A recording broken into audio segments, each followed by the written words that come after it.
To create a panel, first copy the connection URL from your provider, paste it here, pick the namespace if needed. If you don't know what it is, click public.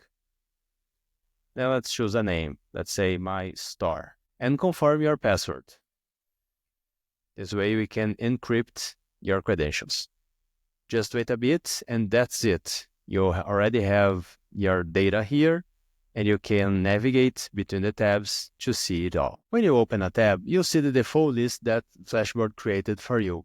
Let's dismiss this reminder. And you can already reorder your tabs by any of the columns. You already have pagination ready. And you can use the search and filters. If you want to customize your list, you can come to Build Table Settings. And here you can change the order of the items. You can remove any of the fields that you don't want. And you can pick what should be the default table order. We can see the details of an item by clicking the eye icon close to it. There we can see all its fields and its associations. We can change what appears here by coming to Build Detail Settings.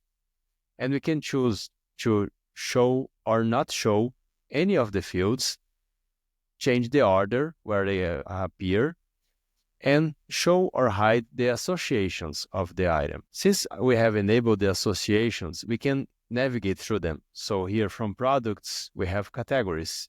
So we can click here and go directly to the category that I want. And I can also go back from one to the other. We can enable or disable creating new items. So here I can create a new product, but let's say I want to disable this. Let's come here in Build, click New Item Settings. I can disable creation altogether. Then we don't have the option to create it anymore. Or I can enable it with any of the fields that I want. So let's say you can edit the created at, and we have a default for the stock. So those are the fields that will appear here on the form. If you enable creating items, you can also clone them.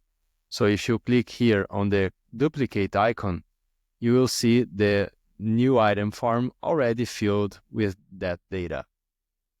You can also customize whether or not your items should be editable. Here we can see that by default, many of the fields of the products can be edited. Let's change that. We can come here in Build, Edit Item Settings. We can turn off editing altogether. Then the icon disappears.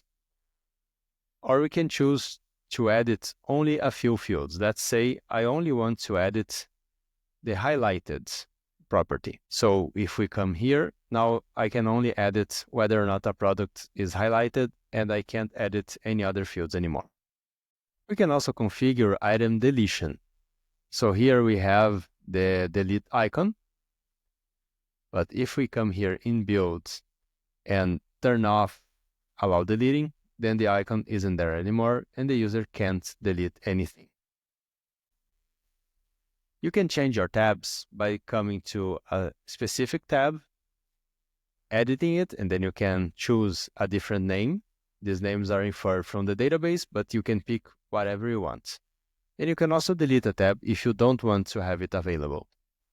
You can also come here and create a new tab, where you can choose any table from your database and create a new tab from it.